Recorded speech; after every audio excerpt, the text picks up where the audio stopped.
പുതിയ ഒരു സീരീസിലേക്ക് സ്വാഗതം. അപ്പോൾ നമ്മൾ നേരത്തെ ഇത് പറഞ്ഞതാണ്, ചോദ്യം വന്ന വഴിയേ എന്ന് പറയുന്ന ഈ ഒരു സീരീസിനെ പറ്റിയിട്ടും ഇതിൻ്റെ പ്രത്യേകത പറ്റിയിട്ടും ഒക്കെ ഞാൻ എന്ത് ചെയ്തതാണ് പറഞ്ഞതാണ്. അപ്പോൾ ഇതിന് മുന്നേ നമ്മൾ കുറച്ച് ക്വസ്റ്റ്യൻസ് ഒന്ന് ഡിസ്കസ് ചെയ്തു. അപ്പോൾ ഈ ഒരു സീരീസിൻ്റെ പ്രത്യേകത എന്ന് പറയുന്നത്, നമ്മൾ ഈ ലൈവ് പറയുന്നത് പോലെയോ അല്ലെങ്കിൽ എന്താണ് നമ്മൾ ഈ മറ്റ് ഏതെങ്കിലും വീഡിയോ ക്ലാസ് പോലെയൊക്കെ പെട്ടെന്ന് നമുക്ക് അങ്ങനെ പറഞ്ഞ് പോകാൻ വേണ്ടിയിട്ട് കഴിയില്ല. നമ്മൾ കുറച്ച് ഒന്ന് ഗ്യാപ്പ് എടുത്ത് പറയുന്ന കാര്യങ്ങൾ വ്യക്തമായിട്ടൊന്ന് പഠിച്ചതിന് ശേഷമാണ് നമ്മൾ എന്ത് ചെയ്യുന്നത്, അങ്ങോട്ട് കടന്നു പോകുന്നത്. അപ്പോൾ ചില സീരീസിനകത്ത് ഇപ്പോൾ ചില വീഡിയോസിനകത്തെന്ന് പറയുന്നത് 4 ക്വസ്റ്റ്യൻസ് വരെ ഉണ്ടാവാം, ചിലയിടത്ത് എന്ന് പറയുന്നത് 3 ക്വസ്റ്റ്യൻസ് വരെ ഉണ്ടാവും. അപ്പോൾ അങ്ങനെയൊക്കെ വേരിയേഷൻസ് ഉണ്ടാവും. ഓക്കെ, അപ്പോൾ പക്ഷെ പഠിക്കുന്ന കാര്യം വ്യക്തമായിരിക്കും. ആ ഒരു ഭാഗത്തു നിന്ന് നമ്മൾ ചോദിക്കുന്ന ചോദ്യങ്ങളും പിന്നെ അതുപോലെ തന്നെ മുൻകാല ചോദ്യങ്ങളും എൻ്റെ ഓർമ്മയിലുള്ള ചോദ്യങ്ങളും ഒക്കെ കൂടെ ചേർത്തിട്ടായിരിക്കും ഞാൻ എന്ത് ചെയ്യുക, പറയുക. അപ്പോൾ അത് മനസ്സിലാക്കി വേണം നിങ്ങൾ എന്ത് ചെയ്യാൻ, മുന്നോട്ട് പോകാൻ. അപ്പോൾ ഈ ഒരു സീരീസ് എല്ലാവരും കാണണം. കണ്ടിട്ട് നിങ്ങളുടെ ആ ഒരു ലെവൽ അപ്ഗ്രേഡ് ചെയ്യാൻ വേണ്ടിയിട്ട് നിങ്ങൾ ശ്രമിക്കണം. അപ്പോൾ ഈ ലെവൽ അപ്ഗ്രേഡ് ചെയ്യുന്നതിലൂടെ ഉറപ്പായിട്ടും നിങ്ങളുടെ മാർക്കുകളിലും ആ ഒരു വ്യത്യാസം പ്രതിഫലിക്കും. അപ്പോൾ ഇത് എല്ലാവരും വളരെ കുറച്ച് സമയം മാറ്റിവെച്ച് ഇത് കാണാൻ വേണ്ടിയിട്ട് ശ്രമിക്കുക. ഓക്കെ, അപ്പോൾ എല്ലാ കൂട്ടുകാർക്കും ചോദ്യം വന്ന വഴിയേ എന്ന് പറയുന്ന ഈ ഒരു സീരീസിലേക്ക് സ്വാഗതം. അപ്പോൾ നമുക്ക് പരിശോധിക്കാം. ഒന്നാമത്തെ ക്വസ്റ്റ്യനാണ് ഇന്നത്തെ സീരീസിൽ, ഒന്നാമത്തെ ക്വസ്റ്റ്യനാണ് പറയാൻ പോകുന്നത്. അപ്പോൾ ഇതാണ് question. If the general body of a society has decided to enhance the share value, the right of a member to continue in membership will remain for a period of dash from the date of enhancement of value of share. അല്ലേ, എന്താ പറയുന്നത്? If the general body of a society, അതായത് ഒരു സൊസൈറ്റിയുടെ പൊതുയോഗം അതിൻ്റെ വാല്യൂവിനെ വർദ്ധിപ്പിക്കുന്നതിനുള്ള ശ്രമം നടത്തി, അല്ലേ? അങ്ങനെയാണെങ്കിൽ ഈ വർദ്ധിപ്പിച്ച വാല്യൂവിൻ്റെ തുക അടയ്ക്കാതെ ഒരംഗത്തിന് എത്ര വർഷം വരെ തുടരാൻ സാധിക്കും? ഇതാണ് ചോദ്യം. നല്ല അടിപൊളി ചോദ്യമാണ് കേട്ടോ, നല്ല സൂപ്പർ ചോദ്യമാണ്. അമെൻമെൻറ്റിനകത്ത് വന്നിട്ടുള്ളൊരു ചോദ്യമാണ്, അല്ലേ? ഇപ്പോൾ ഇത് വായിച്ചപ്പോൾ തന്നെ നിങ്ങൾക്ക് മനസ്സിലായി ഇത് ഏത് ഭാഗത്തു നിന്ന് വന്നതാണ് എന്നൊക്കെ മനസ്സിലായിട്ടുണ്ട്. അതൊക്കെ നമുക്ക് ഡിസ്കസ് ചെയ്യാം. അപ്പോൾ ഇതിൻ്റെ ഉത്തരവെന്ന് പറയുന്നത് എത്ര വർഷമാണ്? 5 വർഷമാണ്. ഉത്തരവെന്ന് പറയുന്നത് 5 വർഷം, അല്ലേ? 5 വർഷമാണ് ഉത്തരവെന്ന് പറയുന്നത്. അത് പരിശോധിക്കാം. വളരെ എളുപ്പമുള്ളൊരു ഭാഗമാണ് കേട്ടോ. അപ്പോൾ ഇതിനകത്ത് നോക്കിയേ, അതായത് സെക്ഷൻ 19 ഈ ഒരു കാര്യം പറയുന്നത്. Enhancement of value of share എന്നാണ് ഈ ഒരു പുതിയൊരു അമെൻമെൻറ്റിൻ്റെ പേരെന്ന് പറയുന്നത്. ഓക്കെ, അതായത് പല സഹകരണ സംഘങ്ങളും അവരുടെ ഷെയർ വാല്യൂ കൂട്ടി. ഇപ്പോൾ ഞാനെന്ന് പറയുന്ന ഒരു വ്യക്തി 2014 സഹകരണ സംഘത്തിൻ്റെ ഷെയറുകൾ മേടിച്ച് അംഗമായ ഒരു വ്യക്തിയാണ്. 2025 കൂടി ഇതിൻ്റെ ഷെയർ വാല്യൂ വർദ്ധിപ്പിച്ചു, അല്ലേ? ഞാൻ 2014 ഷെയർ വാല്യൂ ആയി കൊടുത്തത് 25 രൂപയാണ്. ഒരു ഷെയറിന് 25 രൂപ എന്നതാണ്. എന്നാൽ ഇപ്പോൾ അതിൻ്റെ വാല്യൂ വർദ്ധിച്ച് ഒരു ഷെയറിന് 50 രൂപ എന്നുള്ള ക്രമത്തിലാക്കി. അപ്പോൾ സത്യം പറഞ്ഞാൽ ഞാൻ അംഗമാണോ എന്ന് ചോദിച്ചാൽ ഞാൻ അംഗമാണ്. പക്ഷെ ഞാൻ യഥാർത്ഥ ഷെയറുകളുടെ വാല്യൂ കൊടുത്തു കഴിഞ്ഞിട്ടുണ്ടോ എന്ന് ചോദിച്ചാൽ കഴിഞ്ഞിട്ടില്ല, അല്ലേ? ഞാൻ വാല്യൂ കൊടുത്തിട്ടില്ല, ഇതുവരെയും ഞാൻ വാല്യൂ കൊടുത്ത് കഴിഞ്ഞിട്ടില്ല.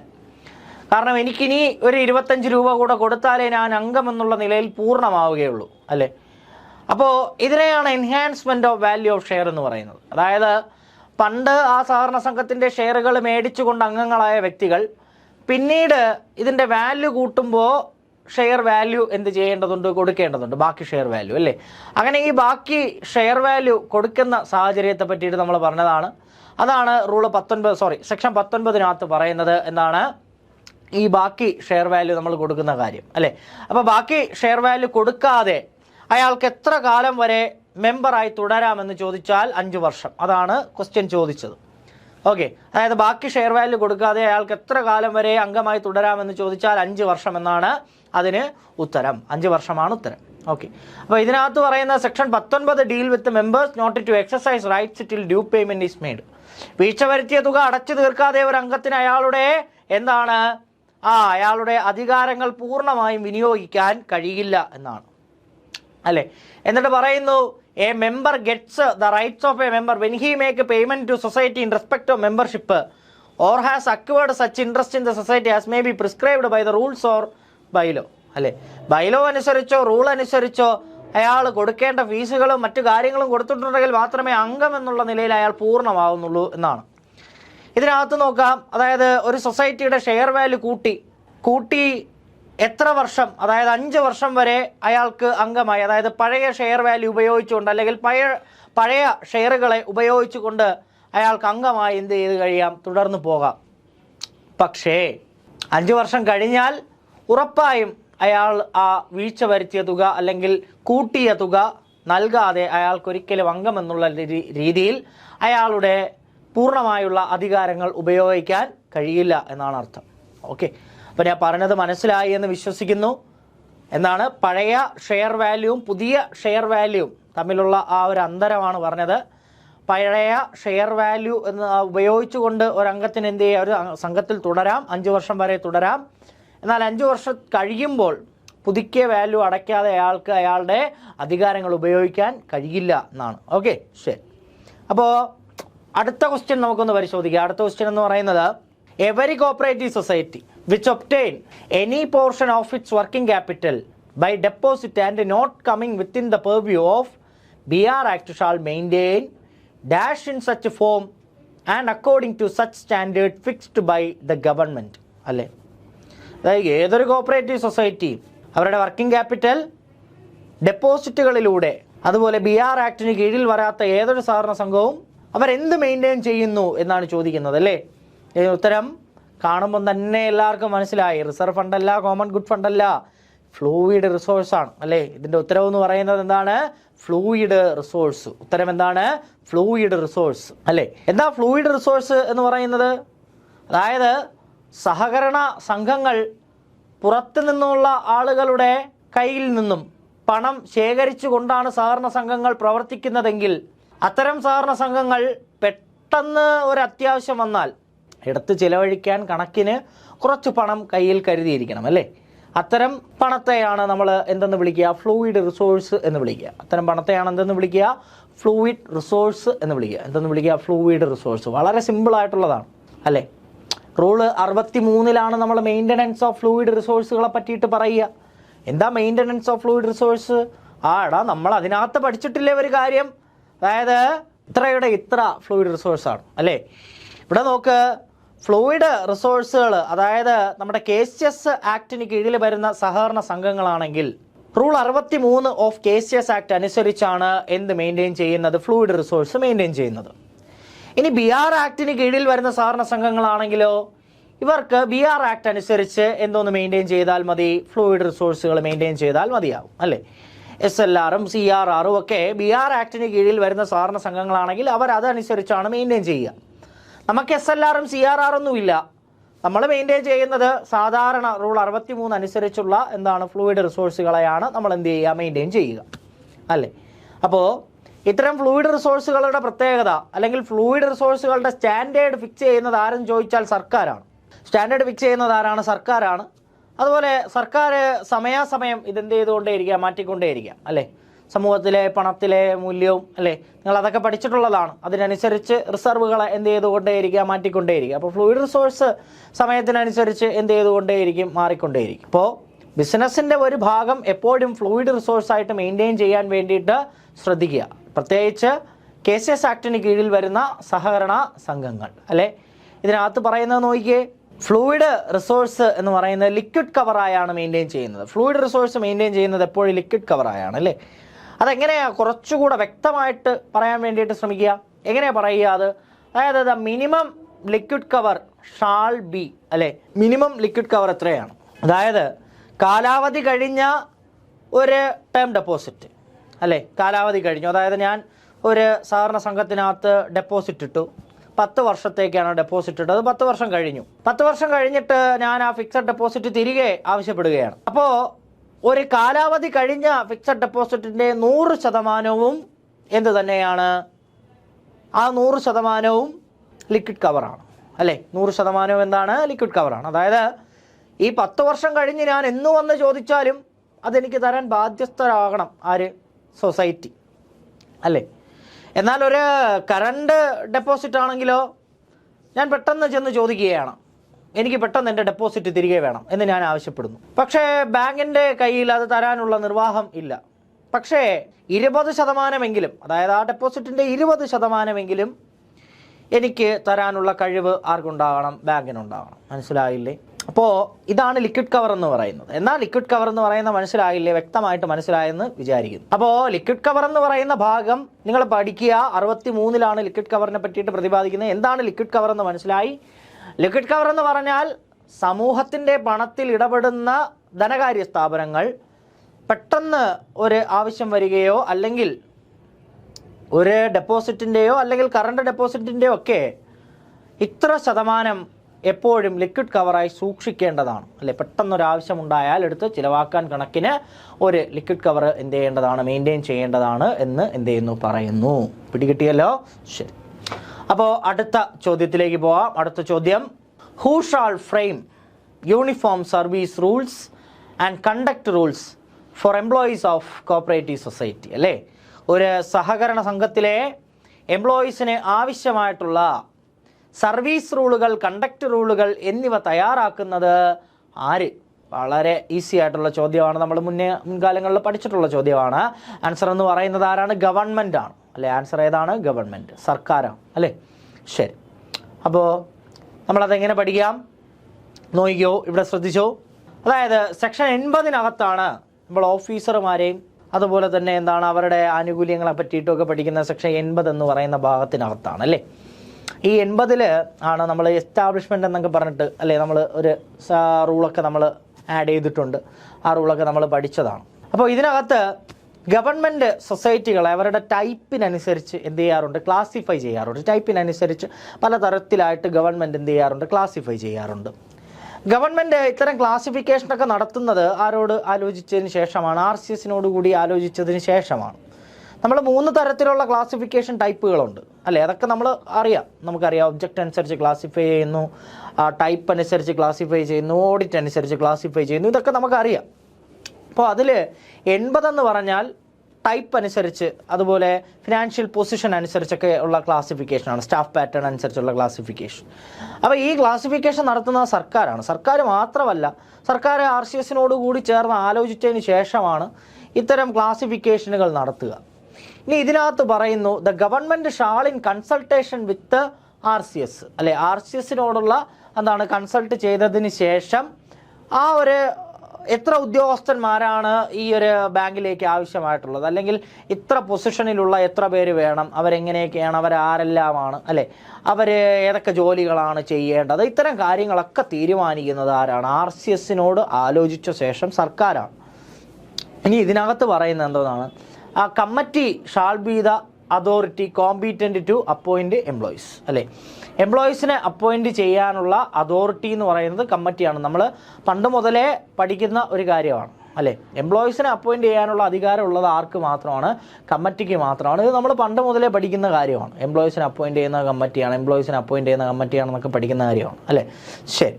ഇനി അതുപോലെ തന്നെ ഇത്തരം ഈ കമ്മിറ്റികൾ അച്ചടക്ക നടപടികൾ ഉണ്ടാകുമ്പോഴും എന്ത് തന്നെയാണ്? കമ്മിറ്റിക്ക് തന്നെയാണ് അതിൽ എന്താ കാര്യങ്ങൾ തീരുമാനിക്കാനുള്ള അധികാരമൊക്കെ ഉള്ളത്. അതൊക്കെ ഓരോ റാങ്ക് അനുസരിച്ച് എന്ത് ചെയ്തുകൊണ്ടേയിരിക്കും? ആൾക്കാരുടെ എണ്ണം മാറിക്കൊണ്ടേയൊക്കെ ഇരിക്കും. അതൊക്കെ നമ്മൾ പഠിച്ചിട്ടുള്ളതാണ്. അല്ലേ, ശരി. അപ്പോൾ ഇതിനകത്ത് പറയുന്നു, ഇത്തരം ഉദ്യോഗസ്ഥന്മാർക്ക് വേണ്ടിയിട്ടുള്ള എന്താണ് കാര്യങ്ങൾ, ഇത്തരം ഉദ്യോഗസ്ഥന്മാർക്ക് വേണ്ടിയിട്ടുള്ള കാര്യങ്ങളൊക്കെ ചെയ്യുന്നത് ആരാണ്? കമ്മിറ്റിയാണ്. അല്ലേ, അപ്പോൾ കമ്മിറ്റി അവരെ അപ്പോയിൻ്റ് ചെയ്യുന്നു. പക്ഷേ അവർക്ക് ആവശ്യമായിട്ടുള്ള റൂളുകളും കാര്യങ്ങളും ഒക്കെ ചെയ്തു കൊടുക്കുന്നത്, അല്ലെങ്കിൽ ഇതെല്ലാം മെയിൻറ്റെയിൻ ചെയ്യുന്നത് ആരുടെ സഹായത്തോടു കൂടിയാണ്? നമ്മുടെ ഗവൺമെൻറ്റിൻ്റെ സഹായത്തോട് കൂടിയാണ്. അല്ലേ, ഇവരുടെ ക്വാളിഫിക്കേഷൻ, റെമ്യൂണറേഷൻ, അലവൻസ് എന്നീ കാര്യങ്ങളൊക്കെ ഫിക്സ് ചെയ്യുന്നത് ആരാണ്? ഗവൺമെൻറ്റാണ്. അതുപോലെ ഗവൺമെൻറ് തന്നെയാണ് ഇവർക്ക് ആവശ്യമായിട്ടുള്ള റൂളുകളും കണ്ടക്ട് റൂളുകളും ഒക്കെ ഫ്രെയിം ചെയ്യുന്നത് ആര് തന്നെയാണ്? ഗവൺമെൻറ് തന്നെയാണ്. അപ്പോൾ എന്താണ്, സൊസൈറ്റിയുടെ ആപ്ലിക്കേഷൻ്റെ അടിസ്ഥാനത്തിൽ ഗവൺമെൻറ് ഒരു സെർവൻറ്റ്, അല്ലേ, അതായത് ഗവൺമെൻറ് സൊസൈറ്റിയുടെ ആപ്ലിക്കേഷൻ്റെ അടിസ്ഥാനത്തിൽ ഒരു സെർവൻറ്റിനെ ഗവൺമെൻറ് ഡെപ്യൂട്ട് ചെയ്യുന്നു for the purpose of managing it's affairs. അതായത് അതിൻ്റെ അഫയേഴ്സ് മാനേജ് ചെയ്യുന്നതിന് ആവശ്യമായിട്ടുള്ള ഒരാളിനെ ഗവൺമെൻറ് എന്ത് ചെയ്യുന്നു? നിയോഗിക്കുന്നു. ഓക്കെ, അപ്പോൾ റൂളുകളും കാര്യങ്ങളും ഒക്കെ ഫിക്സ് ചെയ്യുന്നത് ആര് തന്നെയാണ്? ഗവൺമെൻറ് തന്നെയാണ്. ഓക്കെ, റെമ്യൂണറേഷനും സാലറിയും ഒക്കെ ഫിക്സ് ചെയ്യുന്നത് ആരാണ്? ഗവൺമെൻറ്റാണ്. ഇനി all appointment of officers and servants of society except chief executive അല്ലേ. അതായത് അപ്പെക്സ് സൊസൈറ്റികളിലെ ചീഫ് എക്സിക്യൂട്ടീവ് ഒഴികെയുള്ള മറ്റുള്ള എല്ലാ സഹകരണ സംഘങ്ങളിലേക്കുള്ള ചീഫ് എക്സിക്യൂട്ടീവ്. ഓക്കെ, അപ്പെക്സ് സൊസൈറ്റികളിലേക്കുള്ള ചീഫ് എക്സിക്യൂട്ടീവ് ഒഴികെയുള്ള മറ്റുള്ള എല്ലാ സഹകരണ സംഘങ്ങളിലേക്കുള്ള ചീഫ് എക്സിക്യൂട്ടീവിനെയും അപ്പോയിൻറ്റ് ചെയ്യുന്നത് ആര് തന്നെയാണ്? അത് കമ്മിറ്റി തന്നെയാണ് അല്ലേ. അല്ലാതെ ഈ കേരള ബാങ്കിൻ്റെ ചീഫ് എക്സിക്യൂട്ടീവിനെയൊക്കെ അപ്പോയിൻറ്റ് ചെയ്യുന്ന ആരാണ്? സർക്കാരാണ്. അതിൽ കമ്മിറ്റിക്ക് വലിയ റോള് ഇല്ല അല്ലേ. അപ്പോൾ ഇതിനകത്ത് നോക്ക്, except the chief executive of societies in Apex Society mentioned in Schedule 1 shall be made from a selected list of candidates furnished by KPSC അല്ലേ. അപ്പോൾ എന്താ പറയുന്നത്? ചീഫ് എക്സിക്യൂട്ടീവ് ഒഴികെയുള്ള മറ്റുള്ള എല്ലാ ഉദ്യോഗസ്ഥരെയും അപ്പോയിൻറ്റ് ചെയ്യുന്നത് കേരള PSC തയ്യാറാക്കുന്ന ഒരു ലിസ്റ്റിൻ്റെ അടിസ്ഥാനത്തിലാണ് അല്ലേ. അപ്പോൾ അപ്പെക്സ് സൊസൈറ്റീസിലെ ചീഫ് എക്സിക്യൂട്ടീവുകളെ ഒഴികെയുള്ള ബാക്കിയുള്ള എല്ലാ പോസ്റ്റുകളിലേക്കും അപ്പോയിൻമെൻറ്റ് നടത്തുന്നത് കേരള PSC തയ്യാറാക്കുന്ന എന്തോന്നാണ്? ഒരു ലിസ്റ്റിൻ്റെ അടിസ്ഥാനത്തിലാണെന്ന് പഠിച്ച് മനസ്സിലാക്കി വെക്കുക. ഓക്കെ, ഇതൊക്കെ സിമ്പിളായിട്ടുള്ള കാര്യങ്ങളാണ്. ഇതൊക്കെ നിങ്ങൾക്ക് ഓൾറെഡി അറിയാവുന്ന കാര്യങ്ങളാണ്. പറഞ്ഞ് വെറുതെ സമയം കളയുന്നില്ല. ഓക്കെ, ശരി. അപ്പോൾ അടുത്ത ഭാഗത്തേക്ക് പോവാം. അടുത്ത ക്വസ്റ്റ്യൻ ആണ്. അപ്പോൾ അടുത്ത ക്വസ്റ്റ്യൻ എന്ന് പറയുന്നത്, who shall be liable to pay penal interest at the rate of 8% per annum in case of failure of remittance of cooperative education fund അല്ലേ.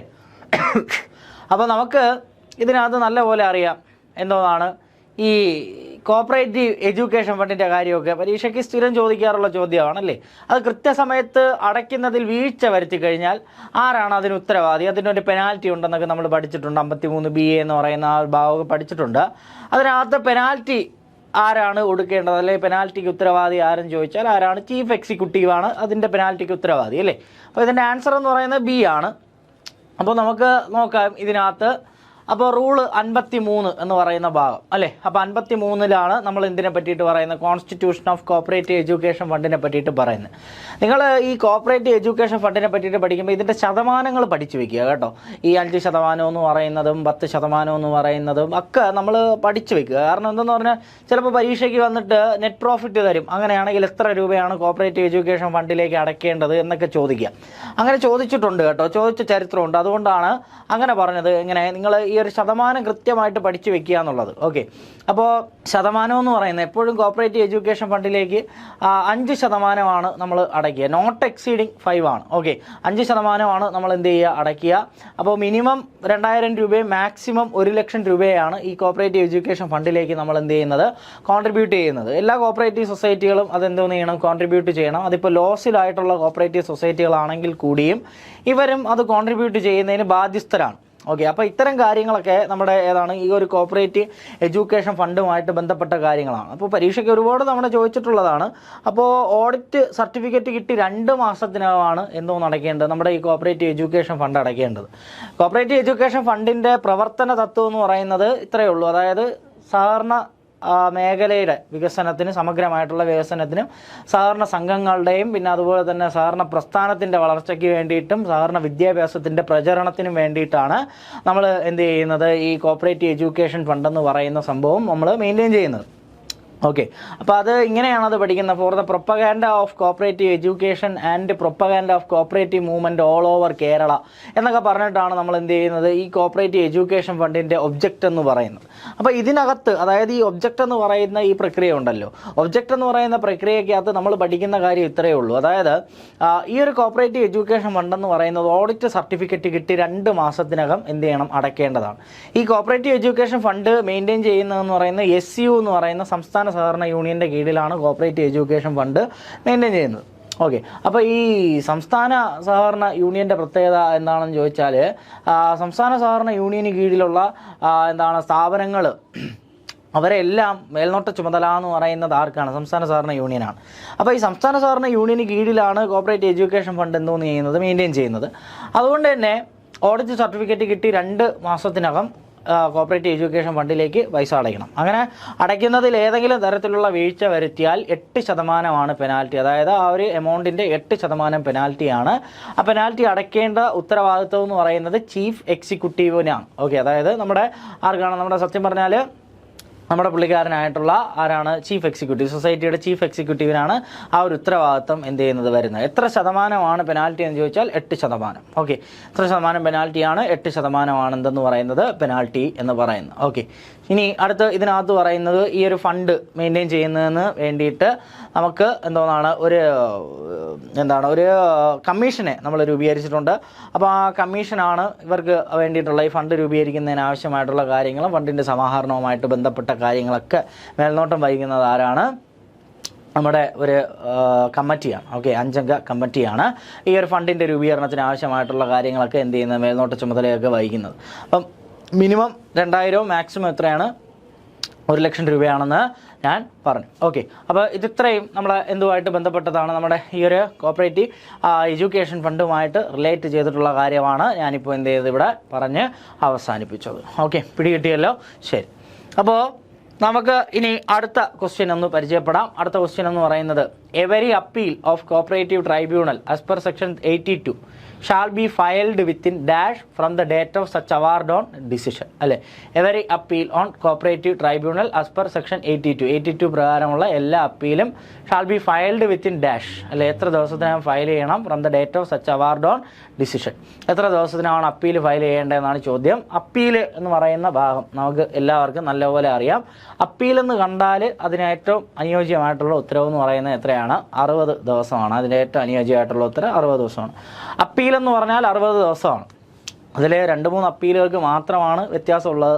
നമ്മൾ കഴിഞ്ഞ ക്ലാസ്സിൽ പറഞ്ഞതുപോലെ ഏതാണ്, നമ്മുടെ ഈ അഫിലിയേഷനിൽ വരുന്ന അപ്പീലിന് ചെറിയൊരു വ്യത്യാസമുണ്ട്. അതുപോലെ ID കാർഡിൻ്റെ അപ്പീലിന് ചെറിയൊരു വ്യത്യാസമുണ്ട്. അപ്പോൾ അത്തരം വ്യത്യാസങ്ങൾ മാത്രമേ ഉള്ളൂ. വളരെ ചെറിയ കാര്യങ്ങളിൽ മാത്രമേ വ്യത്യാസമുള്ളൂ. ബാക്കി പൊതുവേ അപ്പീലുകൾക്ക് എത്ര ദിവസം തന്നെയാണ് പറയുന്നത്? 60 ദിവസം തന്നെയാണ് പറയുന്നത് കേട്ടോ. അപ്പോൾ 60 ദിവസത്തിനകം അപ്പീലും 6 മാസത്തിനകം മറുപടിയും എന്നുള്ളതാണ് പൊതുവേ പറയുന്ന കണക്ക്. ഓക്കെ, അപ്പോൾ ഇതിനകത്ത് എൻ്റെ ആൻസർ എന്ന് പറയുന്നത് 60 ദിവസമാണ്. അപ്പോൾ നമുക്ക് കൂടുതൽ ഫാക്റ്റുകളൊന്ന് പരിശോധിച്ച് പോവാം.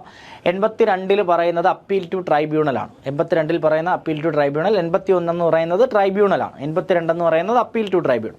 അപ്പീൽ ടു ട്രൈബ്യൂണൽ എന്ന് പറയുന്ന പാഠഭാഗത്ത് നമ്മൾ കുറച്ച് കാര്യങ്ങൾ പറയുന്നുണ്ട്. അതായത് 70(1) പ്രകാരമുള്ള അപ്പീൽ. ഇവിടെയൊക്കെ ഏതൊക്കെ കാര്യങ്ങളാണ് അപ്പീലിന് പോകുന്നത്, അല്ലെങ്കിൽ ഏതൊക്കെ കാര്യങ്ങളുമായി ബന്ധപ്പെട്ടിട്ടുള്ളതാണ് നമ്മൾ ട്രൈബ്യൂണലിലേക്ക് അപ്പീലിന് പോകുന്നത് എന്നുള്ളതാണ്. അതിൽ 70(1) ട്രൈബ്യൂണലിലേക്കുള്ള അപ്പീലാണ്. അതുപോലെ തന്നെ 14(8) ഓക്കെ, 14(8) അതുപോലെ 14(9). അപ്പോൾ ഇത് ഇപ്പോൾ നിലവിലില്ല. ഈ 14(9) എന്ന് പറയുന്ന ഭാഗമൊന്നും ഇപ്പം നിലവിലില്ല. അപ്പോൾ അതുകൊണ്ട് തന്നെ 14 എന്ന് നിങ്ങൾ പഠിച്ചു വയ്ക്കുക, 70 എന്ന് പഠിച്ചു വയ്ക്കുക. 70 എന്ന് പറയുന്ന അവാർഡാണ്. 70 എന്ന് പറയുന്ന അവാർഡാണ്. 14 എന്ന് പറയുന്നത് ഈ ഒരു അമാൽഗമേഷനുമായിട്ടൊക്കെ ബന്ധപ്പെട്ട് വരുന്ന പാഠഭാഗമാണ്. അപ്പോൾ അത് നിങ്ങൾ മനസ്സിലാക്കി വയ്ക്കുക. ഇനി എടുത്ത് 76 എന്ന് പറയുന്നത് നമ്മുടെ രജിസ്ട്രാറിൻ്റെ അവാർഡാണ്. രജിസ്ട്രാർ ഒരു കാര്യത്തിന്മേൽ 1 വർഷത്തിനകം ഡിസിഷൻ അറിയിക്കണം, അല്ലെങ്കിൽ അവാർഡ് പുറപ്പെടുവിക്കണം എന്ന് പറയുന്ന ഭാഗമാണ് 76 എന്ന് പറയുന്നത്. 70-ലെ 6 എന്ന് പറയുന്നത്. ഇനി അതുപോലെ any person invested with powers in that behalf by the government. അല്ലേ, ഇനി എന്താ പറയുന്നത്? എനി പേഴ്സൺ ഇൻവെസ്റ്റഡ് വിത്ത് പവേഴ്സുമായിട്ട് ബേസ് ചെയ്ത് any person invested with powers in that behalf of the government.